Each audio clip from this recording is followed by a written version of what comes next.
Good morning, everyone. This is Amanda Fuller with the Kentucky Academy of Science. Thank you so much for joining us for the symposium today celebrating women in STEM and women's mentorship. We are celebrating the International Day of Women in STEM and also the International Women's Day.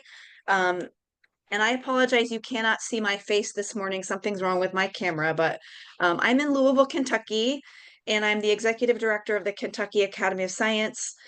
We are a scientific society of about 4,000 members across the Commonwealth of Kentucky. Many of you I know are members, and I'm delighted to have you with us today. We try to offer programs like this around the year for our members. Professional development opportunities, training opportunities, learning opportunities of all kinds. And I'm very grateful to Juliana Popescu at the University of Kentucky for organizing this amazing program. Thank you so much. It's delightful to be able to offer this. Folks who aren't in Kentucky or aren't a member, I want to just give a quick overview of who we are. You can find us at kyscience.org. I'll put that link in the chat. If you're not a member, but if you are a scientist or interested in science, I would encourage you to check out the things that we have. One of the things we do every year is our annual meeting in the fall. It's our biggest science event in Kentucky. It's hundreds of people at all levels of their scientific careers. So that's a really terrific gathering that we do. We offer research grants for our members, and we've just announced the awardees for this year for 2025. We have a junior academy program for young people and a mentor match program, which maybe we'll get a chance to talk about later today that I'm trying to launch and I'll be plugging. We have a journal where we publish people's research and do, a few other things like that that are kind of scientific society oriented, but are also specific to the state of Kentucky.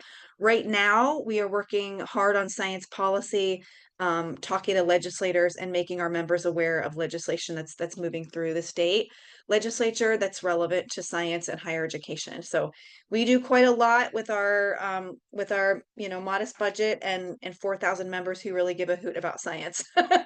So with that, I will turn it over to one of those fine members who gives a hoot about science.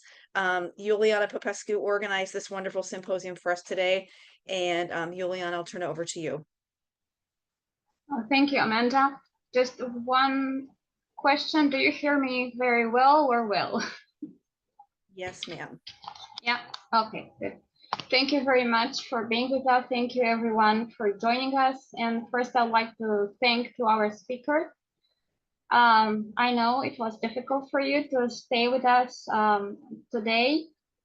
And believe me, I've done my best to have everyone live.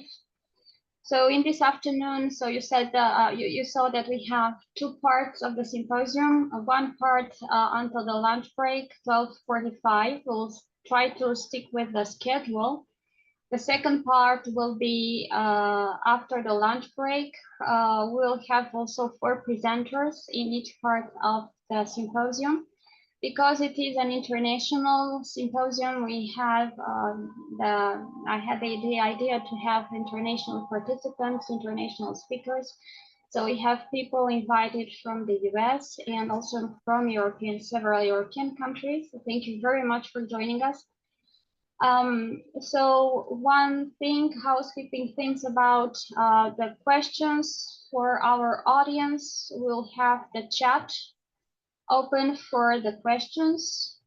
Also, we'll try to take some questions after each presentation. However, I will try, as I said, to stick with the schedule today. Also, Amanda, if you still have people trying to join us, just make it sure that they can enter the room. Yes, I am watching, and I just saw Julie pop into the waiting room. Julie So is there. Perfect. she's here. Okay. Yeah, good. Let me just make sure If I'm allowed to share a little bit my screen, just for 5 minutes. You should be able to if you go down to the bottom and click that green. I will try. Okay. Yeah, I can do it.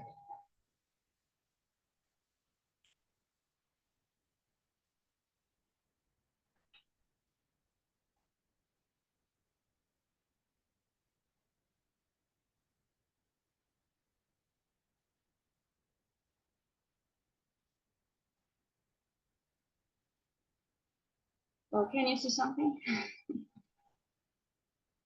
Yep. Yep. It's there. Okay.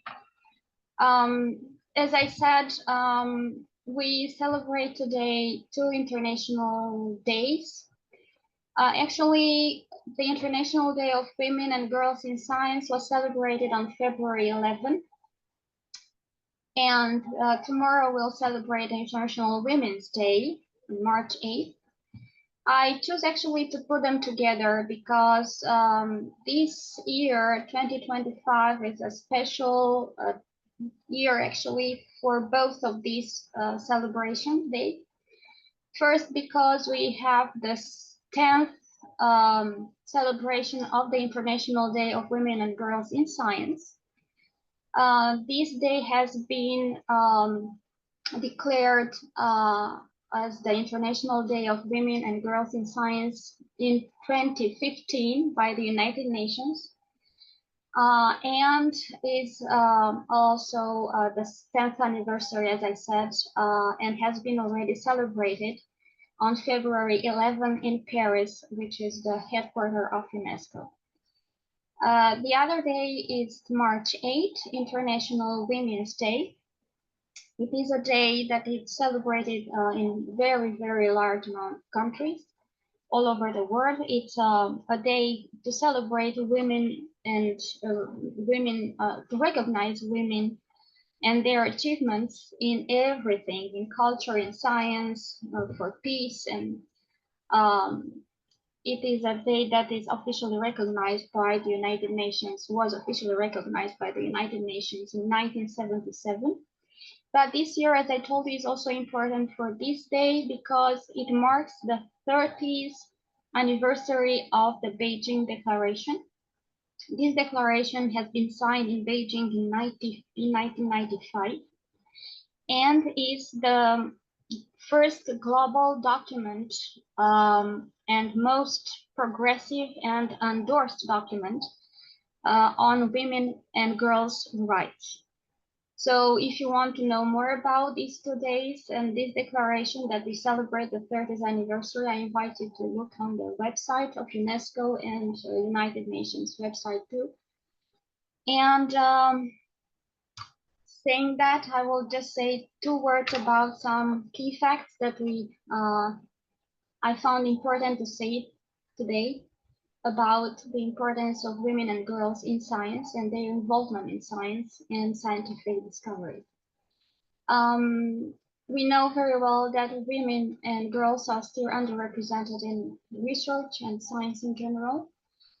They make up only 33% of researchers all over the world after a report of UNESCO with 2021. If they are well represented in life sciences or in biomedical sciences, more than 60% of women work in this field. We have more than 60% of women involved in this field, but it's not as much as CEOs or as managers. In the fields like engineering, artificial intelligence, and physics, we still have less than 20% of professionals who are women. Also, a study that has been published in 2022 found that only 1/3 of women had a mentor during their working in STEM fields. And this study was conducted in Eastern Canada and Northeastern United States.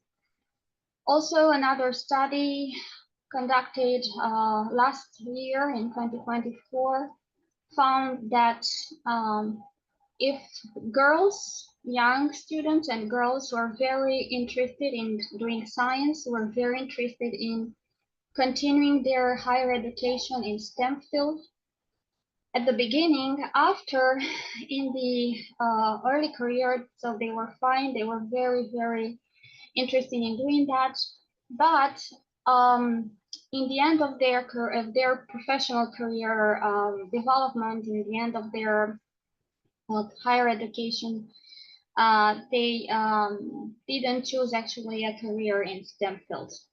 And the question was why? And it seems that the answer is that they do not feel very proficient in math and science. And the percentage somewhere between 59-62% of girls that feel proficient in mathematics and sciences. And if you compare with 2017, the percent was pretty good, was 73%. So there is a drop, an important drop in this percent of girls who feel proficient and they are feel confident in themselves.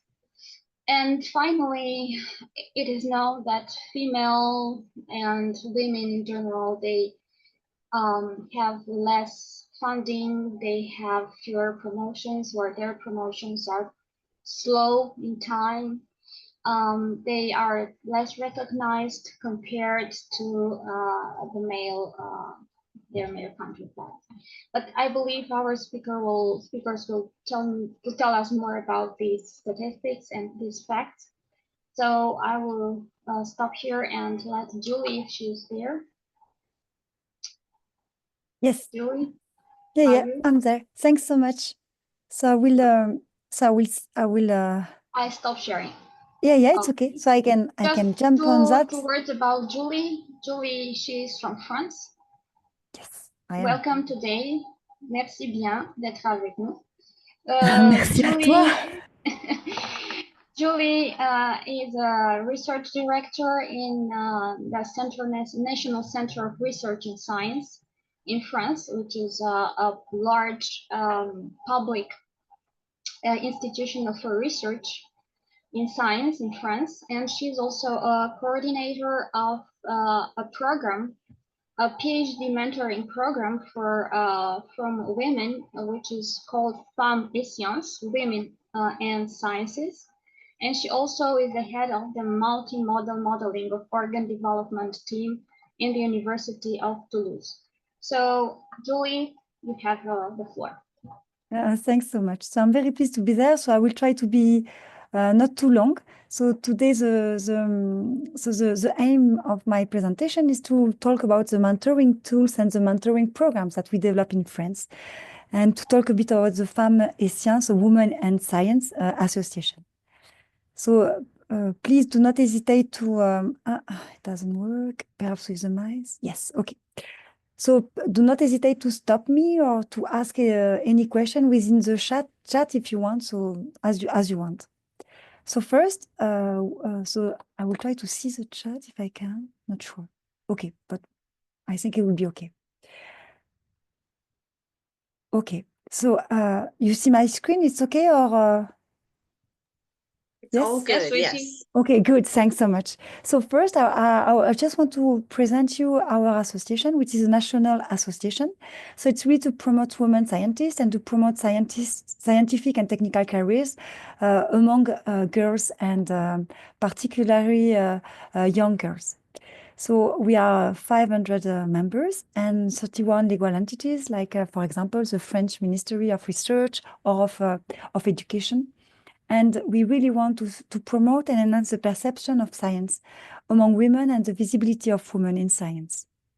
So to do that, so we developed so now not 10 years ago, but nearly 7 years ago, a mentoring program. And we started so 10 years ago with May Maurice in Montpellier, and me, I start 2 years after in Toulouse, and then in Paris. So there was just 3 programs of mentoring to really encourage PhD women, students, to follow in their career and to be guided with a mentor. And actually it works so well that we developed this program, and now we have more than 13 programs nationally in France, and we are very happy with this program. We have mentored more than 800 women, and we will reach the 1,000, I think, at the end of the year. So we are very happy. And it's really a national effort to encourage women. So this program is really something that is tailored nationally, but we have some kind of specifically locally. So I will talk about what we do in the south of France, so in Toulouse, to really advise, to guide, and to encourage and support PhD women in a reassuring and confident environment. So this is here in my lab in Toulouse, because I am a researcher. And we are all, we are not paid for doing that. We are all researcher or engineer. So mentoring is a voluntary and confidential and interpersonal relationship between the mentor, which will be an experienced person with a PhD, and a less experienced person who will be a mentee. The mentoring is really associated with career progression and professional development and well-being. So what is very important is in the framework of the mentoring program is the volunteer, the neutrality, to have a steering committee and a toolbox. And bénévolat is something, it's in French, but it will be that there is no money between the mentor and the mentees.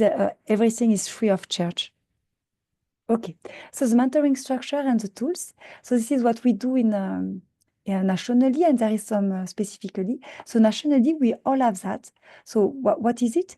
The mentoring is based on three pillars. First, mentor-mentee interaction. So this is individual meetings with the mentee and the mentor on choices and on basic questions that the PhD student will have, the woman. Then we have workshop and testimonies for women scientists that will highlight their career path, what they have done, how they managed to reach to their stage, and how they can guide a new young comer, a new young woman comer.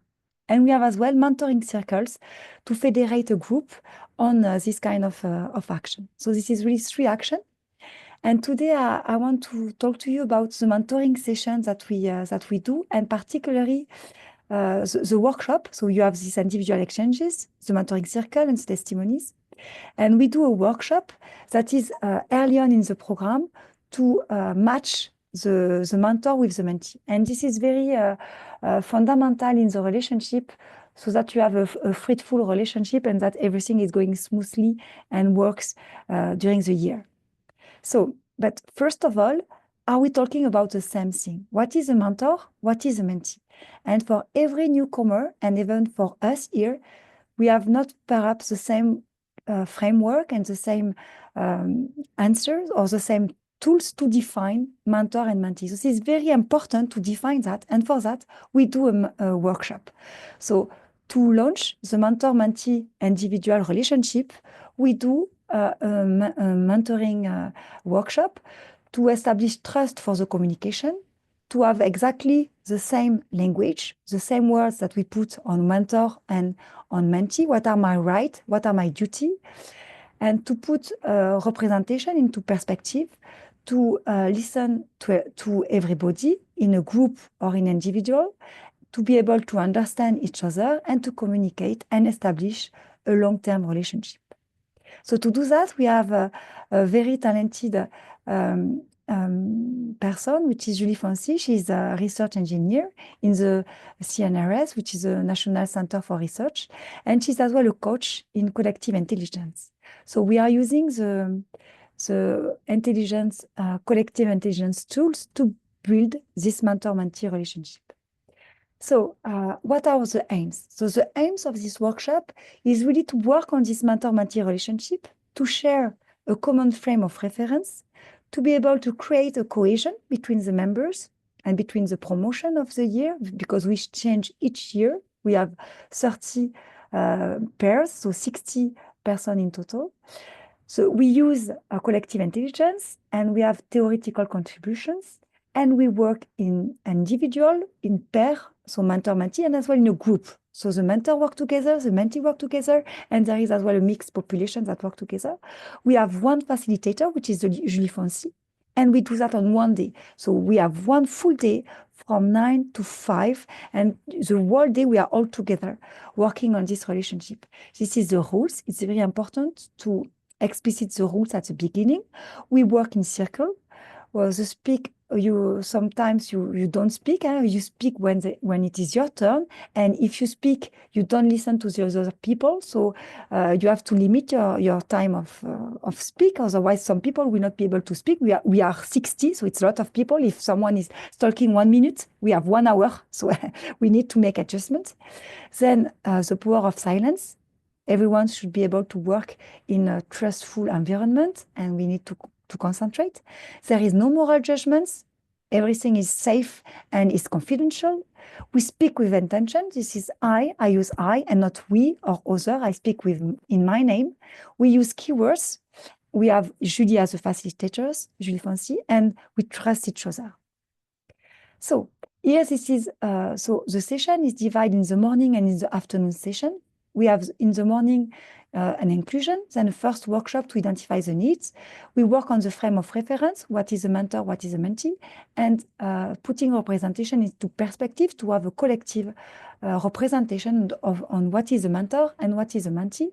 And we have as well to draw the deontological charter of the mentoring, because they all sign the mentoring charter, but they never read it. So during the workshop, they do it. So we are sure that we have the common frame of reference. We draw the deontological charter, and everyone can express their view on what they have experienced and what they need. So here it's a classical tool of icebreaker. In what state do I arrive? How do I feel? What do I expect from this workshop? And we wrote that down.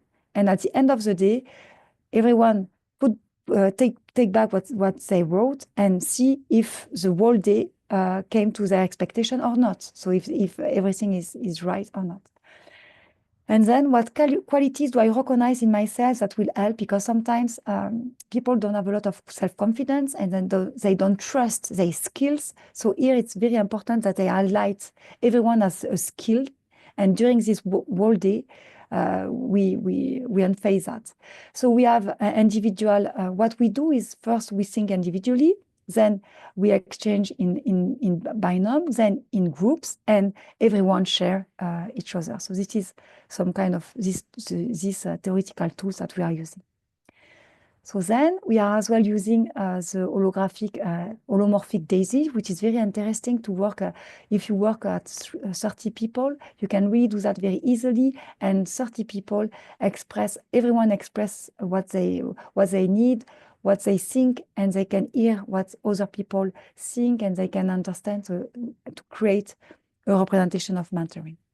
So here is the reference framework. So we make it explicit. We don't see the same thing. There is an old and a young lady. There is as well some things that you can see old man, or there is as well a landscape, or there is two faces, or perhaps a glass. So it is very important to have a common representation and to be able to see one or the other depending on the person you are talking to. So the afternoon, we build the mentor-mentee binom. So we work in pair. And it is very important that they express their needs and their rights. And we as well define the role of the mentor, and we use the dramatic triangle and the educational triangle. And we try to highlight the recognition signs, because we all need the recognition signs. And it is very important that in this relationship, there is this kind of signs that are given, because usually we miss them, and this is fundamental for women to have this kind of sign. So first, this is another tool that we are using, the dramatical triangle, with the victim, the persecutor, and the rescuer. Sometimes in the mentor-mentee relationship, the victim could be the mentee, and the rescuer could be the mentor. But this is not good. I mean, this is not good or bad, but we don't want to enter, because this is really a circle, and it will never end, because the rescuer will take the victim place, and everyone will turn. So we really try to return to the present. Refine the problem. What is your problem? What do you need? And the mentee should really express their problem, so that the mentor will help the victim to find themselves their solution. So it's very important as victim. So it's not a victim.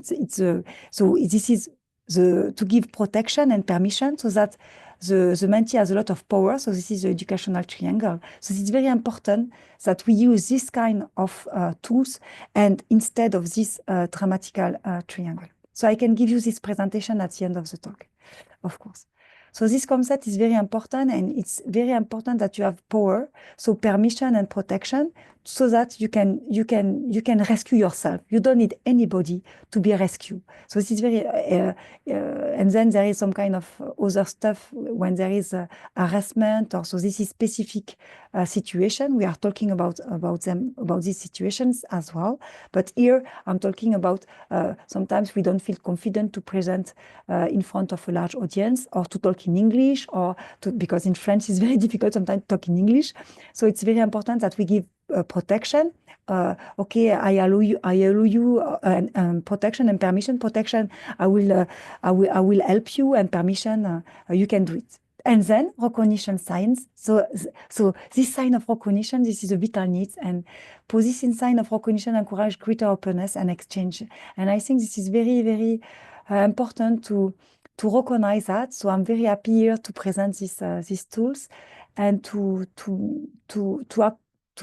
guide people with this kind of sign, to be able to motivate people, because sometimes you do something wrong, but this is not a problem. What is the problem is to follow on this line. You can all the time help people to be better.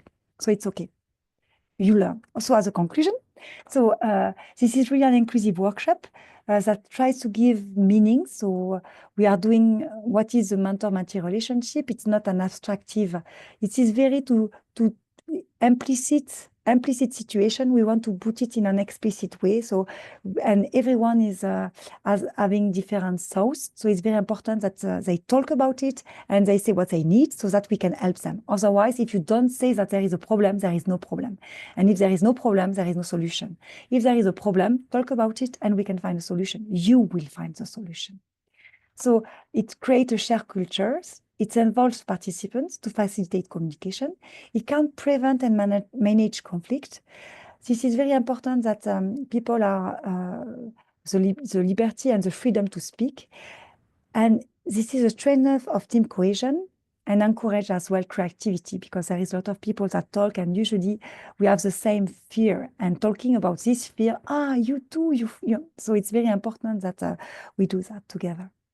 So at the aim, the outcomes is really to express your need and expectation, to be open to the relationship. Everything can happen, but we can provide the tools, or it's okay if you don't know the answer, you can find a solution, or you can find someone else to give you the solution. So it's okay if you don't have the answer.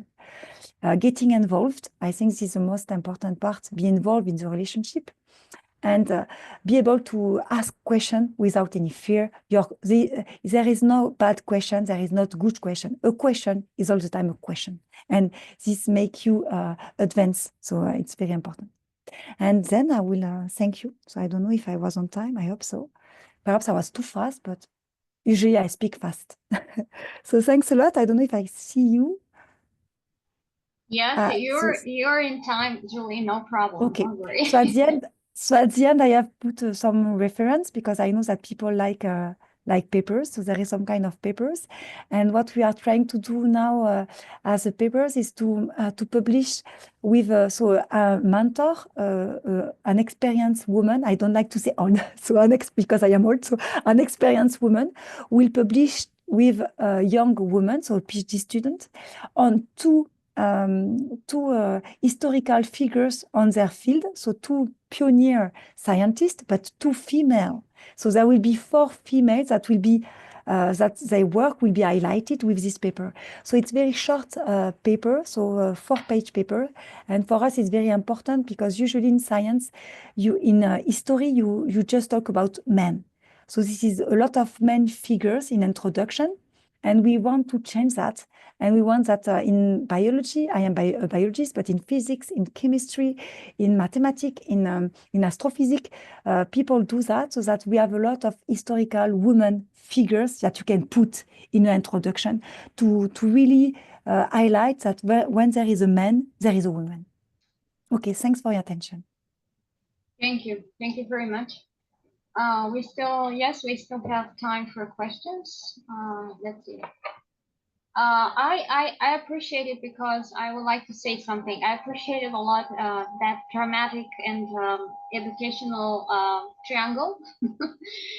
It's something that is already known, I think, in the education sciences, science of education, whatever, in psychology probably, that you apply. And what I didn't understand is how do you, because probably you have many people that would like to join this program, especially women, young women, okay? How do you choose them and how do you make those pairs between mentee and mentors? How does it work? So they register at the end of during the year they can register, and we start in December. So they register during the whole year, and if I have more than 30 people, because I just take 30 every year to have 60% total, so 30 binômes. If I have more, I choose them depending on the year of their PhD. So if they are in the first year, I will say perhaps you can join next year. And usually I manage to have everybody, so it's okay. And so this is the first question. The second question, and then if I have too much, I will do a motivation. They as well fill a sentence with their motivation, and I will choose on that. But I don't really like to do that. So I rather choose them based on the fact that they can apply next year. If they are in the first year of their PhD, they have 2 more years to go. So I tell them you can apply next year. And then the pairing, really, this is I think the pairing is for us, this is the most difficult part. And in Paris, actually, they have an algorithm. So they have, so they enter keywords. So the mentor will enter 4 keywords on their professional life, career, so work, and 4 personal keywords. And the matching will be based on and the mentee will do the same. What is my subject of research and what is what I like in life. And the program will match based on that. For us, we match based on we don't want the mentor to be in the same institute than the mentee, to have a broader view. So for us, it's very important. We are in biology. We want the mentor to be in physics, to be in math, so to really federate, because we think that the mentor is not the PhD supervisor. This is not the father. This is not the mother. Sorry. This is not. It could be called a friend in the long term, but this is not a friend to start with. This is an experienced woman, and to share. We think that the largest the people are in science, the best the quality of the exchange will be, because it will be really rich. I don't know if I answer. Do you have actually situations where you have one mentee but different mentors for only one mentee? I mean, they have more than one mentors? No, they have one mentor. It's one-on-one. Yes, it's just one. We try that. We try to have one mentor with 2 mentees, because sometimes what we have is a lot of mentees, but we don't have a lot of mentor. Because being a mentor without being remunerated, without money, so it's very there is no valorization. This is a limitation. The most limitation is that to valorize our mentor. So and we don't pay them. It's not very valuable in France to be a mentor. But in the United States is the same. I mean, okay. So I think it's nobody is paid. It's just a voluntary work. I mean, it's just exactly. So what we do this is why we have make as well this training, because this training is recognized as a national training, and the mentor has a certificate from the CNRS, so from our institution. Saying, because it's with the CNRS, saying that because you follow this one day, you are a mentor. So you can mentor. You have a institutional mentoring mentor. So it's what we gave them. But to really answer your question, what is difficult, I will say, it's to match them on the criteria of because some mentors are very solar. So when you do speed mentors, they will attract because they are very solar, and so they will attract, and sometimes they will not fit actually because it's this was a question actually. Did you right. have Yeah, some exactly. troubles sometimes? Probably to not be very well fitted, fit this relationship doesn't work very well for all those mentors and mentees pairs. Did you have that? No, Yes. yeah, we do. So we did have that at the beginning, and so we can guide and we can guide the mentor and the mentee. So we have a steering committee. We are 5. So we guide the mentor and the mentee. We can be there to talk with them, to talk with the pair, and to say, okay, it doesn't work. What do you want to do? You still want to work together? Can we talk?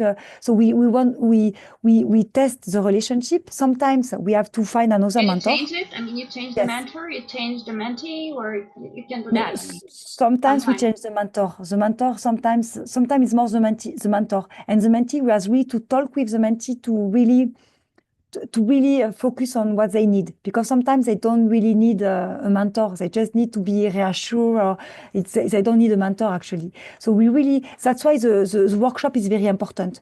Now that we have made this workshop, so this is the 5 years that we do the workshop and 7 years of the program. And with the workshop, the launching of it's very, very good. So we don't have this problem anymore. It's very, very rare. Before that, we used to have that a lot, like more than 10%. Here, it's very rare. So that the mentor or the mentee says, there is a problem, because it's very clear what they will do. They define when they will meet during the whole day. They really define everything. What they will talk on, what they need to be. So we define the relationship for the year during this day. So this day help a lot actually. Good. There is a question in the chat. I don't want to skip that question. I probably already answered partially to this question. Are the pairs only people who are PhD students plus their advisor, or might they find a mentor outside their discipline or outside their institution? I think you explained a little bit. Yes. So they found but we have program as well in France. So for us, it's a PhD and researcher, or sometimes they are not researchers. They are in a private company, CEO, or they are working in writing, publishing, but in another program, they work with a postdoctoral researcher, in a young researcher to guide them. So we target other kind of mentee nationally. But in Toulouse and in Montpellier and in Paris, it's for PhD women. And the last question, because we have to go ahead with the other presentations. These mentors, are they connected with the supervisor, the PhD supervisor of the students? Not at all.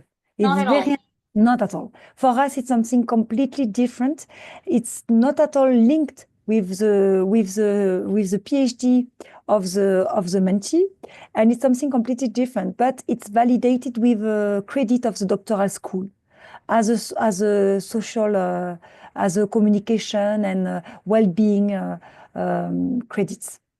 But it's not at all in the research. We are not working in the science, in the scientific part. It's really to guide the choice during the PhD.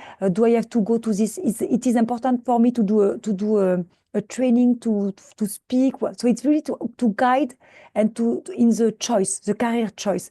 Can I do a postdoc? It's really to reassure, you know what, and to give the key of success. I don't know if I am clear. Yes, and open some doors, right? Also. Yes, exactly. Is that right? Correct. Yeah. Okay.